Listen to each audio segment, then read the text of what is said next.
बच्चों आप ये मान के चलो कि आप अपना बेस्ट परफॉर्मेंस देने वाले हो अपकमिंग सेशन में जेईई मेंस की। कि जब एग्ज़ाम के दिन नज़दीक आते हैं तो हर चैप्टर हमें लगता है कि थोड़ा सा इनकम्प्लीट है, थोड़े से प्रैक्टिस की ज़रूरत थी, थोड़ी सी और थियरी पढ़ने की ज़रूरत थी। आपके 20 से 25 क्वेश्चंस की तैयारी को कहीं ना कहीं नुकसान पहुंचा सकती है। तो हमें अब ये कोशिश करनी है कि मॉक टेस्ट के बेसिस पे हम अपने बायोलॉजिकल क्लॉक को अलाइन कर सकें।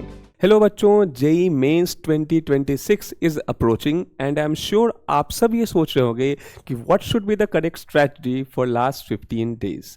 तो इस सेशन में हम यही डिस्कस करेंगे कि लास्ट के तकरीबन जो 15 दिन बचे हैं इसमें वो कौन सी चीज़ें हैं जिनका हमें ध्यान रखना चाहिए ताकि हम जेईई मेंस में एग्जैक्टली वो स्कोर कर सके जो हर टॉपर करता है। सो बेसिकली इस सेशन में हम आपसे डिस्कस करेंगे टॉपर्स की वो स्ट्रैटेजी जो वो हमेशा यूज करते हैं लास्ट के 15 डेज में अपनी प्रिपरेशन के लिए। वेल बच्चों, हम सबके साथ ऐसा होता है कि जब एग्जाम नज़दीक आने लगता है तो हमारा कॉन्फिडेंस कहीं ना कहीं हिल जाता है। लाइक हमें लगता है कि जो चैप्टर्स हमें बहुत अच्छे से आते थे शायद उनमें कुछ कमी है, शायद कुछ और प्रिपेयर करने की ज़रूरत है। कभी कभी हमें लगता है कि क्या हम टेस्ट में 100% स्कोर कर लें और फिर उस चक्कर में हम नेगेटिव मार्किंग कर जाते हैं। बहुत बार ऐसा होता है कि हमें लगता है कि यार टेस्ट देते समय टाइम कम पड़ जा रहा है। तो अगर आप ओवरऑल देखोगे ये सारी चीज़ें जो आपके नर्वसनेस को बढ़ाती हैं ये कहीं ना कहीं आपके परफॉर्मेंस को बहुत हद तक नेगेटिवली इफेक्ट कर सकती है। और इस सेशन का एम है आपको वो सारी प्रैक्टिसेस बताना जो आप लास्ट 15 डेज में करो ताकि आप किसी भी तरह की नर्वसनेस या नेगेटिविटी से बच सको। तो सबसे पहले समझते हैं कि वो कौन से 3 पैरामीटर्स हैं जो हर स्टूडेंट को ध्यान में रखने चाहिए जब वो अपनी फाइनल स्टेज में पहुंच गया है जेईई मेंस की प्रिपरेशन में। वेल, अगर मैं आपको बिल्कुल टॉपर्स के तरीके से समझाऊं तो 3 ऐसी चीज़ें हैं जो हमें हमेशा दुरुस्त रखनी है, Q, C एंड T। अगर आप इस ट्रायंगल को कंप्लीट करते हो, यहां से इस तरह शुरू करते हो और ये पूरा लूप चलाते रहते हो लास्ट के 15 डेज में, बच्चों आप ये मान के चलो कि आप अपना बेस्ट परफॉर्मेंस देने वाले हो अपकमिंग सेशन में जेईई मेंस की। यहां पे क्यू का मतलब है कि हम क्वेश्चन कैसे प्रैक्टिस करें। अब ये बात तो बहुत क्लियर है कि क्वेश्चन करने के लिए कॉन्सेप्ट आना चाहिए। तो सी का मतलब है कि कॉन्सेप्ट हम किस तरह से एक फाइनल स्टेज में अपना रीडेवलप कर सके एग्जाम में बहुत अच्छा करने के लिए। और टी का मतलब है टेस्टिंग। तो एक एक करके हम समझेंगे कि कॉन्सेप्ट्स को कैसे रिवाइज करें, क्वेश्चंस को किस तरह से यूज करें अपने फाइनल डेज ऑफ प्रिपरेशन में, और साथ ही हम समझेंगे कि टेस्टिंग जो मॉक टेस्ट हम देते हैं वो किस तरह से इंस्ट्रूमेंटल हो सकता है हमारे जेईई मेंस की प्रिपरेशन में। एक एक करके डिस्कस करते हैं और सबसे पहले देखते हैं कॉन्सेप्ट का रिवीजन कैसे होगा।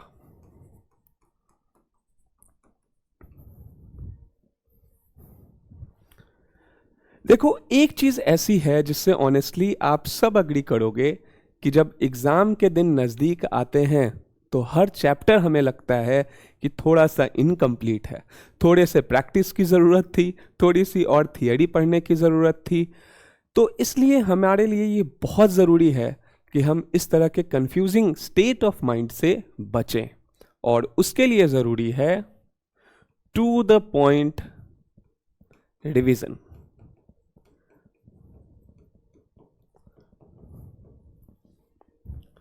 बच्चों, जब हम पढ़ाई करते हैं तो हम हर चैप्टर का काफ़ी डिटेल में नोट्स बना रहे होते हैं।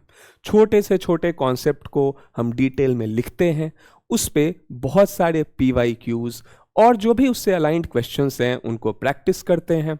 कुछ डाउट्स हमारे होते हैं जिन्हें हम क्लियर करते हैं और फिर उसमें नोट डाउन करते हैं। रफली अगर आप देखोगे तो हर चैप्टर के नोट्स आपकी कॉपी में 60 से 70 पेज के तो कम से कम होंगे। अब इतने कम समय में जब 15 डेज आपके पास बचे हैं और 3 सब्जेक्ट हैं, कुल मिला के आपके पास 90 के करीब चैप्टर्स हैं, हम सब इस बात से अग्री करेंगे कि यह पॉसिबल नहीं है कि एक एक पेज आप अपने कॉपी में नोट्स के फिर से बार बार रिवाइज कर सको। इसीलिए जरूरी है कि आप टू द पॉइंट रिवीजन करो। अब ये टू द पॉइंट का मतलब क्या है? टू द पॉइंट का मतलब होता है formula and problem solving approach.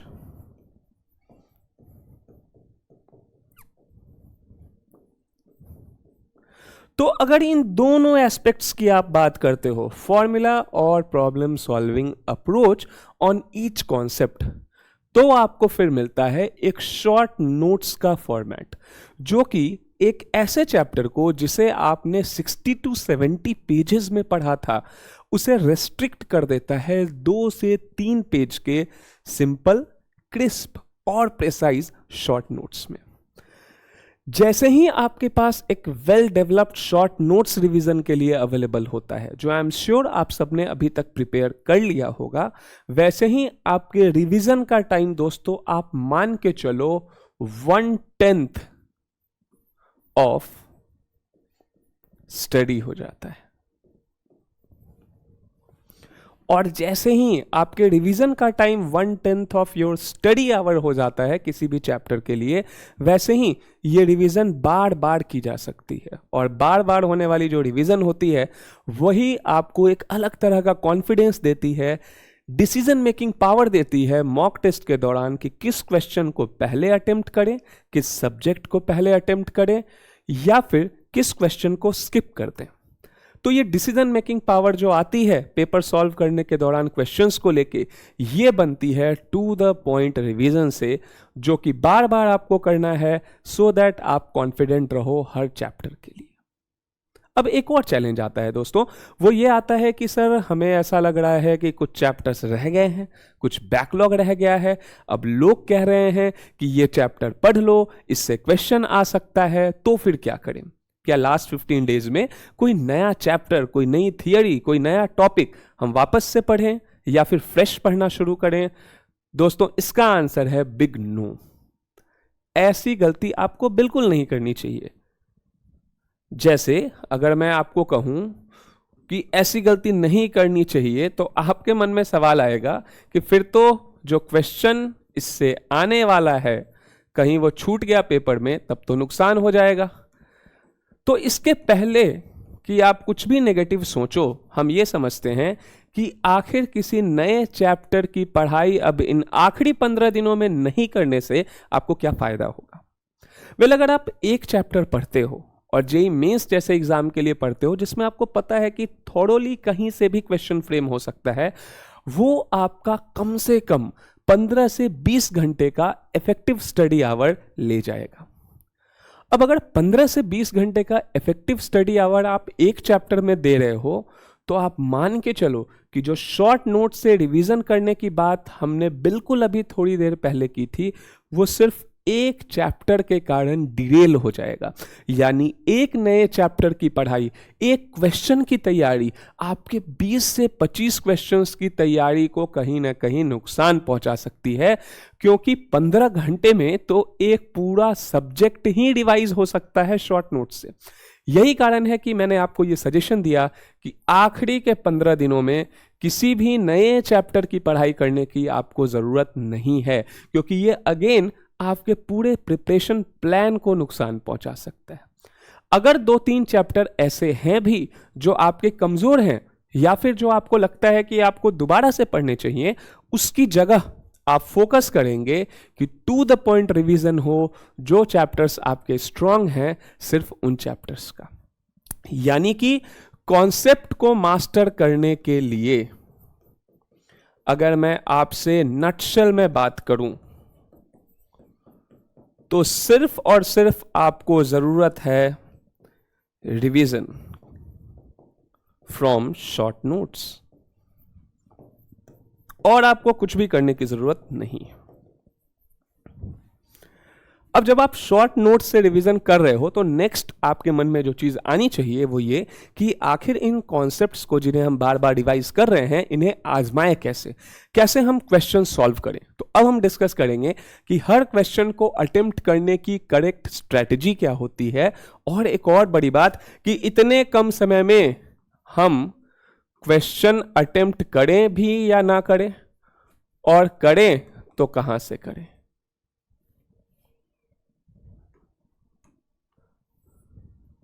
यानी कि कॉन्सेप्ट को अप्लाई कैसे करें। आपके मन में सवाल आता होगा, how many questions to practice, from where to practice.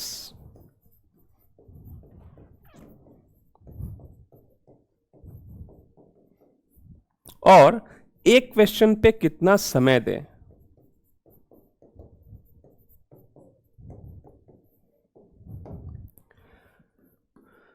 बच्चों, एक चीज से तो हम सब अग्री करेंगे कि हमारा जो पर्पस है कॉन्सेप्ट को पढ़ने का वो यही है कि हम क्वेश्चंस को सक्सेसफुली करेक्टली अटेम्प्ट कर सकें।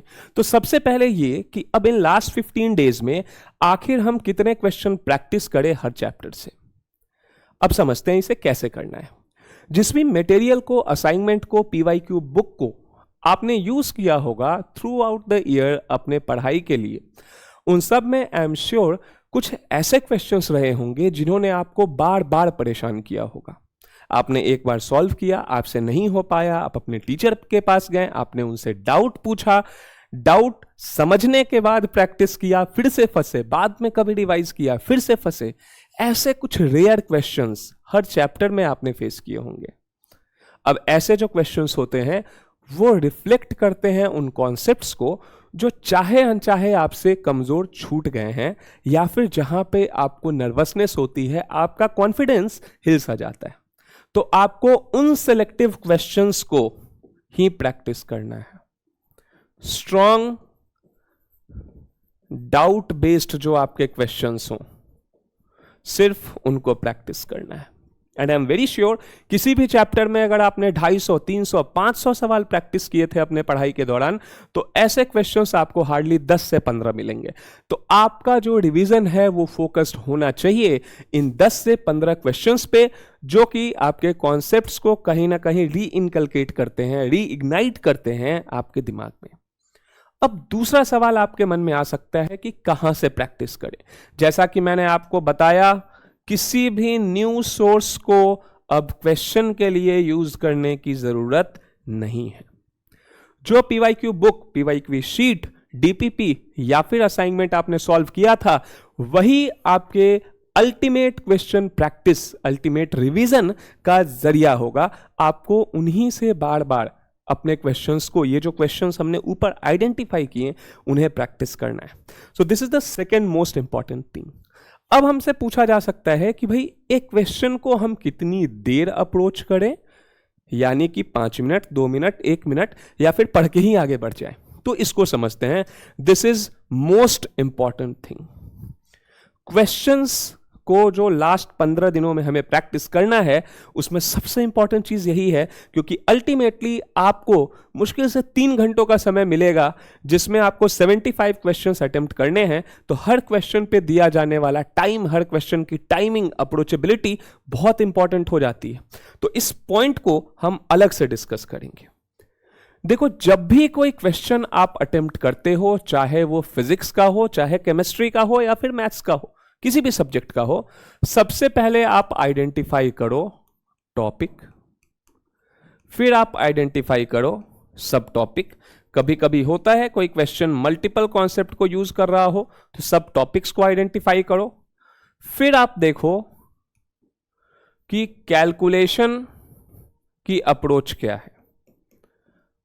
अगर कैलकुलेशन की अप्रोच शॉर्ट है, जो डेटा दिया गया है वो शॉर्ट है, तो फिर क्वेश्चन को 2 से 3 मिनट मैक्सिमम आपको देने हैं।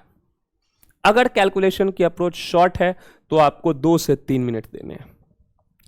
अगर कैलकुलेशन है ही नहीं, एब्सेंट है कैलकुलेशन, कॉन्सेप्चुअल क्वेश्चन है, तो 1 minute to 1.5 minute is more than enough. और अगर कैलकुलेशन लेंदी है तो फिर उस क्वेश्चन को आपको 4 से 5 मिनट तक देना है। इससे ज्यादा समय जब आप अपनी लास्ट स्टेज ऑफ प्रैक्टिस में हो, तो भी आपको किसी क्वेश्चन को नहीं देना है। जैसी प्रैक्टिस हम क्वेश्चन की घर पे करेंगे वैसी ही चीज हम जाके एग्जाम में भी करने वाले हैं। तो हमें अपनी हैबिट बनानी है कि हर क्वेश्चन को हमें क्विक जजमेंट दें इस पूरे लूप के बेसिस पे, और उसके ही हिसाब से हम प्रैक्टिस करना शुरू करें। कुछ क्वेश्चंस ऐसे होते हैं बच्चों जिनको आप सॉल्व करने जाओगे, अब आपने पहली बार सॉल्व किया, आपको डेसिमल में आया, फिर उस डेटा को यूज किया, दूसरी बार और डेसिमल में आया, तीसरी बार और डेसिमल में आया, कैलकुलेशन कॉम्प्लेक्स होती चली गई। इसके लिए अप्रोच ये होता है कि जो फाइनल आंसर है वहीं पे आप कंप्लीट कैलकुलेशन करो। लाइक आपने स्टेप 1 सॉल्व किया, आपको लग रहा है कि यार ये डेसिमल में आएगा, बहुत टाइम लगेगा, आप पूरा सॉल्व ही मत करो, फ्रैक्शन में छोड़ दो डेटा, फ्रैक्शन वाले उस डेटा को उठाओ, सेकंड वाले स्टेज पे पहुंचो, सेकंड वाले स्टेज पे अगेन फ्रैक्शन में ही छोड़ दो कैलकुलेशन। बट जो फाइनल स्टेज हो जहां आंसर आना है, आप वहां एक्यूरेसी के साथ डेसिमल्स में आंसर 2 प्लेस 3 प्लेस ऐसा जब निकालना हो तब जाके कैलकुलेट करो। इससे आपका न सिर्फ टाइम बचेगा बल्कि बार बार हर स्टेप में जो आप राउंड ऑफ करते हो और अल्टीमेटली इंटीगर टाइप में आप कहते हो कि सर आंसर जो आया है वो 11 है, बट मैंने जो कैलकुलेट किया है वो 12 आ गया, 13 आ गया, 9 आ गया, इन सब से आप बच पाओगे। तो मल्टी स्टेप कैलकुलेशंस में सिर्फ फाइनल स्टेप ही एक्यूरेट होगा, बाकी जो ऊपर के स्टेप्स होंगे वो फ्रैक्शंस में चलते चलेंगे। सो ये मैंने आपको एक कंप्लीट अप्रोच बताया लेंदी क्वेश्चंस को सॉल्व करने का। अगर क्वेश्चन कंसेप्चुअल है तो होना होगा तो 1 से 1.5 मिनट में होगा, और अगर नहीं होना होगा तो फिर आपको समय मिलेगा दूसरे क्वेश्चन को अप्रोच करने का। So this is the complete way of attempting questions जो आपको हमेशा ध्यान में रखना चाहिए। अब हम लोग पहुंचते हैं final stage of our last mile revision strategy, जो कि है कि टेस्टिंग कैसे करें, मॉक टेस्ट कैसे दें। तो बात करेंगे मॉक टेस्ट की।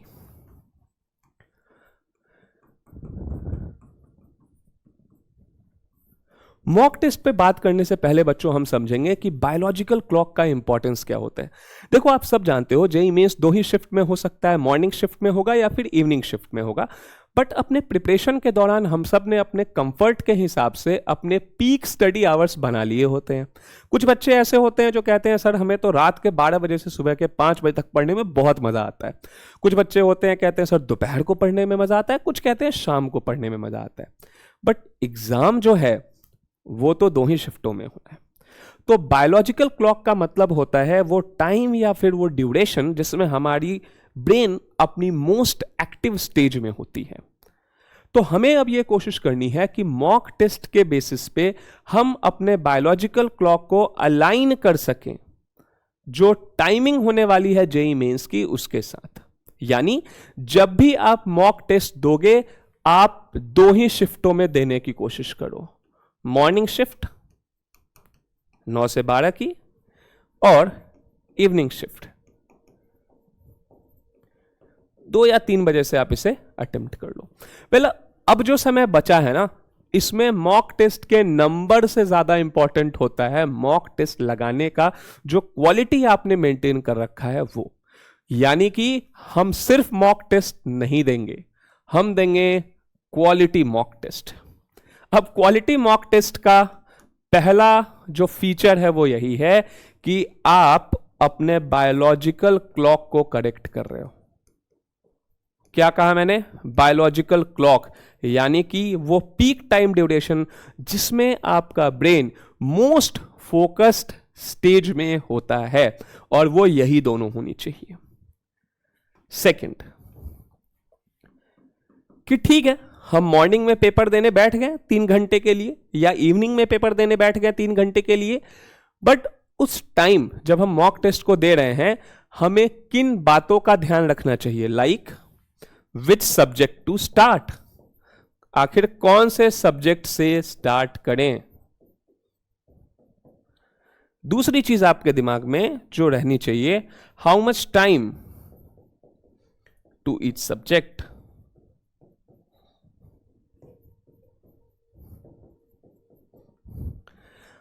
एक और एस्पेक्ट आपके दिमाग में आ सकता है कि इस क्वेश्चन को कितना समय दे, बट वो मैंने पीछे कवर कर दिया कि कंसेप्चुअल क्वेश्चंस को कितना समय देना है, नॉन कंसेप्चुअल क्वेश्चंस को कितना समय देना है, नॉन कैलकुलेटिव क्वेश्चंस को कितना समय देना है। तो सबसे पहली बात कि भाई कौन से सब्जेक्ट से शुरू करें। अब आपके मन में एक परसेप्शन बन सकता है कि केमिस्ट्री से शुरू करते हैं क्योंकि उसमें न्यूमेरिकल के साथ साथ थियोरेटिकल क्वेश्चन भी होते हैं, आसान लग सकता है। बच्चों इसमें मैं आपको यह कहूंगा कि थ्रू आउट द ईयर जिस सब्जेक्ट में आपने सबसे अच्छा किया है आप उसके साथ शुरू करो, यानी स्टार्ट विथ स्ट्रॉन्गेस्ट सब्जेक्ट। कोई ऐसा रूल नहीं है कि आप कौन से सब्जेक्ट से स्टार्ट करोगे। जिस सब्जेक्ट पे आप सबसे ज्यादा कॉन्फिडेंट हो वही सब्जेक्ट आप लेके पेपर अटेम्प्ट करना शुरू करो। Next, how much time to each subject. अब यहां एक चीज समझो, किसी भी पेपर में जेईई मेंस के ये मायने नहीं रखता कि आपने फिजिक्स में ज्यादा स्कोर किया है, कि केमिस्ट्री में ज्यादा स्कोर किया है, कि मैथ्स में ज्यादा स्कोर किया है। पहली चीज जो मायने रखती है वो ये कि आपने टोटल स्कोर कितना किया है। तो आप ये गलती मत करो कि आप सब्जेक्ट वाइज टाइम को डिसाइड करो कि मैं फिजिक्स को 1 आवर दूंगा, केमिस्ट्री को 45 मिनट्स दूंगा, मैथ्स को ज्यादा समय दे दूंगा, लाइक 1 आवर 10 मिनट्स दे दूंगा। ऐसी गलती नहीं करनी है, क्योंकि आपका एम है 75 क्वेश्चंस में मैक्सिमम पॉजिटिव मार्क्स को स्कोर करना। इसमें सब्जेक्ट एक बैरियर नहीं होता है। तो सबसे इंपॉर्टेंट चीज, सब्जेक्ट वाइज बैरियर कुछ भी नहीं होना चाहिए। आपके मन में सवाल आएगा, सर ऐसे में तो हम पीछे पड़ जाएंगे। मान लीजिए हमने 1.5 घंटे तक फिजिक्स से सॉल्व की। बेटा ऐसा कभी होगा ही नहीं। जब आपने स्ट्रॉन्गेस्ट सब्जेक्ट से आप शुरू करोगे तो आप ऑब्वियसली एक कॉन्फिडेंट, एनर्जी, एप्टीट्यूड के साथ आगे बढ़ते चलोगे और आपकी टाइमिंग का ध्यान वो अप्रोच रखेगा जो मैंने पीछे आपसे डिस्कस किया है कि जब थियोरेटिकल क्वेश्चन आए तो 1 से 1.5 मिनट काफी है, शॉर्ट न्यूमेरिकल क्वेश्चंस आए तो 2 से 3 मिनट काफी है, और लेंदी न्यूमेरिकल क्वेश्चंस आपको दिखें जिसमें मल्टीपल कॉन्सेप्ट यूज हो रहे हो तो 4 से 5 मिनट काफी है। अब इसमें सब्जेक्ट कहीं आता ही नहीं है। आप उसको अगर ध्यान में रखोगे तो आराम से क्वेश्चन प्रायोरिटी आपकी क्लियर होती जाएगी। तो ये कंप्लीट तरीका होता है मॉक टेस्ट को देने का। अब जैसा कि मैंने आपको बताया कि दिन बहुत कम है, 15 दिन है, और मॉक टेस्ट मैंने आपको कहा कि क्वालिटी मॉक टेस्ट देने हैं, तो कितने मॉक टेस्ट देने चाहिए आपको? इसका जवाब है 5 mock test more than enough है। लेकिन एक और बात है कि आखिर ये मॉक टेस्ट देके हम अपने अंदर डेवलपमेंट कैसे लाएं ताकि हम फाइनल एग्जाम के दिन एकदम से फोड़ाफाड़ी मचा सके। तो अब मैं आपको सिखाऊंगा एनालिसिस ऑफ मॉक टेस्ट, कैसे हम मॉक टेस्ट को एनालाइज करें। Analysis of mock test.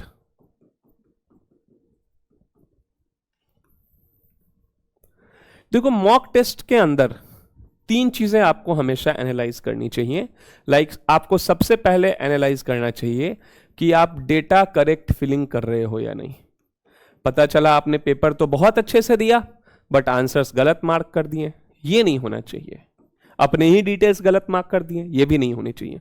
तो करेक्ट फिलिंग ऑफ डेटा, ये आपका पहला काम होना चाहिए कि आप ये करेक्ट कर पा रहे हो कि नहीं। सेकेंड, मॉक टेस्ट में आपको एनालाइज करना चाहिए time taken to complete paper. अब वैसे तो पेपर 3 घंटे का है, लेकिन थोड़े मोरे डिस्ट्रैक्शंस आपको सेंटर पे भी मिल सकते हैं। तो मैं आपको कहूंगा कि आप 2.5 घंटे का फ्रेमवर्क लेके चलो जब आप पेपर अटेम्प्ट करते हो। 2.5 घंटे, लास्ट के आधे घंटे आप रिजर्व करके रखो, ठीक है। और सबसे इंपॉर्टेंट चीज, नेगेटिव मार्किंग रिडक्शन। जो मैंने आपको कॉन्सेप्ट को डेवलप करने का और प्रैक्टिस करने का तरीका बताया है, हालांकि उससे नेगेटिव मार्किंग बहुत हद तक कम हो जाती है, बट आपको हमेशा यह देखना है कि कहीं आप टेम्प्ट तो नहीं हो जा रहे कि चलो सॉल्व कर देते हैं, क्या पता सही हो जाए। बच्चों, किसी भी क्वेश्चन में अगर आपको 1% भी डाउट है तो आप प्लीज वैसे क्वेश्चंस को अटेम्प्ट ना करो, क्योंकि जेई मेंस में जो 4 ऑप्शंस फ्रेम किए जाते हैं वो वैसे ही किए जाते हैं कि अगर आंसर ए आना चाहिए और आपने किसी एक टाइप की गलती की तो आपका आंसर बी आ जाएगा, दूसरे टाइप की गलती की तो सी आ जाएगा, तीसरे टाइप की गलती की तो डी आ जाएगा।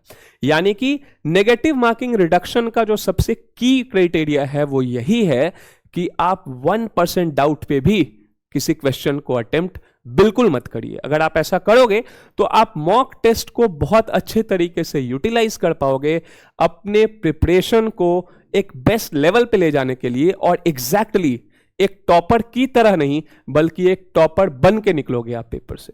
सो all the best for JEE mains 2026।